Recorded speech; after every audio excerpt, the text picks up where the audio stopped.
Salmo 119 diz assim, verso 176. Desgarrei-me como ovelha perdida.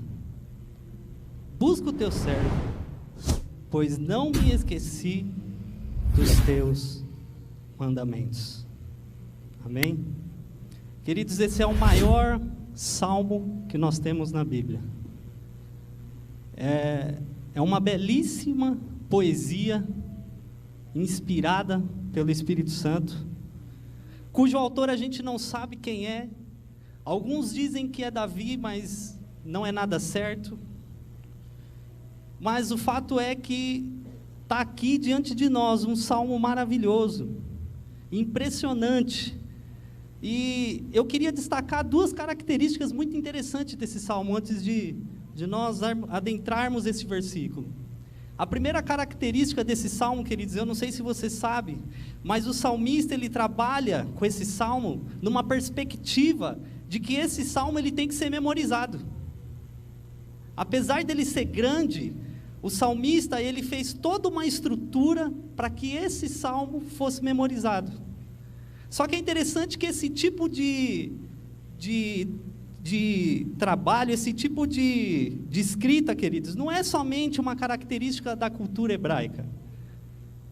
Os próprios gregos, eles já se utilizavam dessa estrutura para decorar obras como Odisseia, Ilíada, gigantescos escritos, onde eles eram trabalhados numa perspectiva para serem decorados. Então, isso é chamado, existe uma técnica que é chamada de deixa eu só lembrar o nome aqui, que esse é um trava-língua. Mnemônico.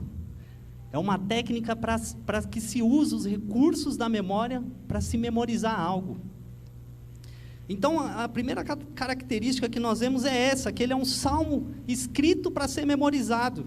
Ele não é um salmo somente para a gente ler e passar batido. O autor, queridos, ele queria que esse salmo ele não fosse só lido ou meditado, mas ele queria que esse salmo fosse decorado. E eu não sei se você sabe, mas em algumas Bíblias tem isso. Na minha ela tem. Se você tiver curiosidade e depois quiser dar uma olhada, você pode me chamar que eu vou te mostrar. Mas esse salmo ele usa um recurso chamado acróstico. E o que é o acróstico? É uma composição poética de certas letras que cada verso, quando lidas em outra direção ou sentido, forma uma frase ou uma palavra. Então, para cada verso desse salmo, o autor ele colocou o alfabeto hebraico. Então, se você, eu não sei se na sua Bíblia tem, mas na minha Bíblia tem. Quando a gente vai lá, por exemplo, para os primeiros versos, a primeira letra do alfabeto hebraico é Aleph. E ele começa os primeiros 8 versículos iniciando com a letra Aleph. Talvez você pode falar assim, Felipe, eu estou olhando aqui na minha Bíblia e não vejo nada disso. É verdade, você não vai ver isso, porque isso a gente só vai conseguir ver na estrutura original onde o texto foi escrito. Então, se você pegar o texto hebraico, queridos, você vai ver que ele começa com Aleph, e todos os versos que ele coloca, ele começa com essa letra. Então, esse texto, esse salmo, a cada 8 versículos, ele muda para a próxima letra do alfabeto hebraico. Então, ele vai para o Aleph, ele vai para o Bet, para o Gimel, e vai indo até o final dele, onde ele acaba com a letra Tav. Então, o salmista, ele queria que eu e você, não só lesse esse salmo, mas que nós decorássemos. E é interessante que a palavra decorar, no latim, queridos, ela dá uma ideia, um sentido de trazer para o coração. Porque nós sabemos que quando nós guardamos no coração, queridos, dificilmente nós esqueceremos. É interessante que nesse mesmo salmo ele diz assim, guardei a tua palavra no meu coração para não pecar contra ti. Então a primeira característica, querida, que esse salmo ele nos traz, que ele não é simplesmente para ser lido, mas é para ser decorado.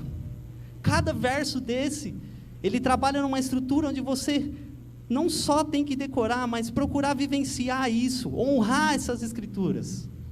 Outra característica interessante desse salmo é que ele exalta o amor à palavra de Deus. Ele fala da grandeza da palavra do Senhor, da lei perfeita de Deus. Eu não sei se você já observou isso, mas a cada verso você vai encontrar palavras que o próprio salmista, ele usa como sinônimos para falar da palavra de Deus.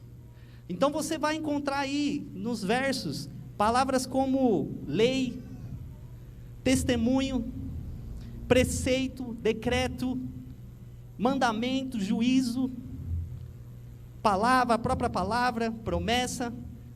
Todas essas são sinônimos para exaltar e falar da Escritura de Deus, para falar da perfeita palavra de Deus.